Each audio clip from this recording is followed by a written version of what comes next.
Okay, இப்போ அந்த page நான் திரும்பி ரீஃப்ரெஷ் பண்ணி காட்டுறேன். பார்த்தீங்கன்னா இதில் வந்து do you want to continue, ஓகேனா நான் ட்ரூன்னு சொல்லியிருந்தேன், கேன்சல் நான் ஃபால்ஸ்னு சொல்லியிருந்தேன். ஸோ இதை வந்து நான் வந்து என்னுடைய ஒரு வேரியபிளில் ஸ்டோர் பண்ணி வச்சுக்கிறேன். அதாவது நான் ஓகே கிளிக் பண்ணுறேன்னா இல்லை கேன்சல் பட்டனை கிளிக் பண்ணுறேன்னா அப்படின்றத நான் வந்து ஒரு வேரியபிளில் ஸ்டோர் பண்ணி வச்சுக்க போகிறேன். ஸோ அப்போ தான் நான் வந்து அனலைஸ் பண்ணுறதுக்கு என்னால் கரெக்டாக இருக்கும்.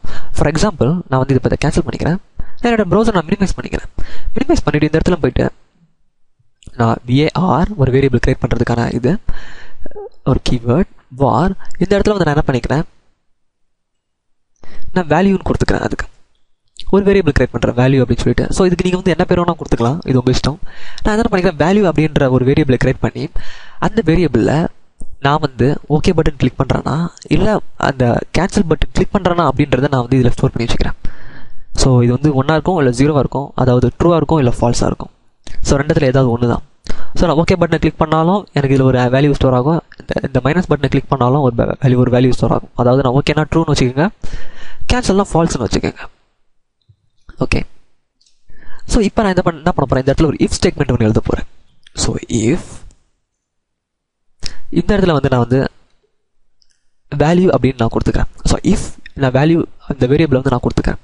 அதாவது இந்த வேரியபிள் ஓகேவா இருந்தா, ஸோ ஃபர்ஸ்ட் கண்டிஷன், இஃப் இந்த வேல்யூவில் வந்து நான் ஓகே கிளிக் பண்ணியிருந்தா, அதாவது இது ட்ரூவாக இருந்தா எனக்கு வந்து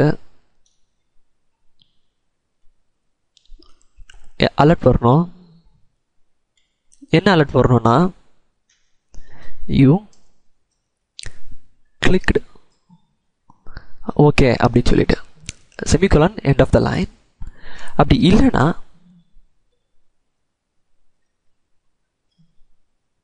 எனக்கு என்ன அலர்ட் வரணும் அப்படின்னா,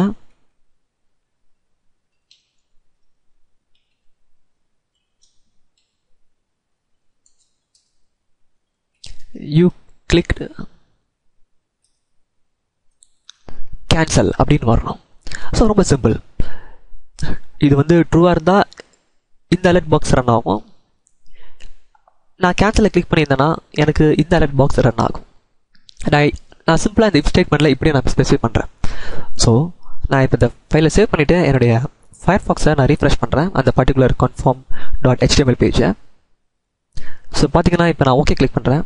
இப்போ எனக்கு திரும்பி என்னொன்று வந்திருக்கு, யூ கிளிக்டு ஓகே அப்படின்னு எனக்கு வந்திருக்கு.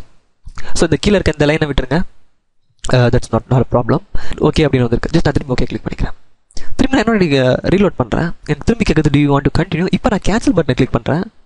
ஸோ பார்த்தீங்கன்னா இப்போ யூ கிளிக் கேன்சல் அப்படின்னு வந்திருக்கு. ஸோ இது மூலயமா நம்ம வந்து ஓகே அண்ட் கேன்சல் இந்த ரெண்டுத்தையும் நம்மளால் டிஃப்ரென்ஷியேட் பண்ணி பார்க்க முடியும். ஸோ ஓகேனா இந்த விஷயம் நடக்கணும், நான் கேன்சல் கொடுத்தேன்னா இது நடக்கணும். அதாவது நான் ஓகேன்னு கொடுத்தா எனக்கு இந்த லைன் ரன் ஆகணும், கேன்சல்னு கொடுத்தா எனக்கு இந்த லைன் ரன் ஆகணும் அப்படின்றத நான் வந்து உங்களுக்கு சொல்லிட்டேன். ஸோ இப்போ வந்து நான் ஓகேன்னு கொடுத்தா ஒரு பர்டிகுலர் வெப்சைட்டுக்கு போகணும், கேன்சல்னு கொடுத்தா இன்னொரு பர்டிகுலர் வெப்சைட்டுக்கு போகணும். ஸோ அதை எப்படி பண்ணலாம் அப்படின்றத வந்து இப்போ நம்ம பார்க்கலாம்.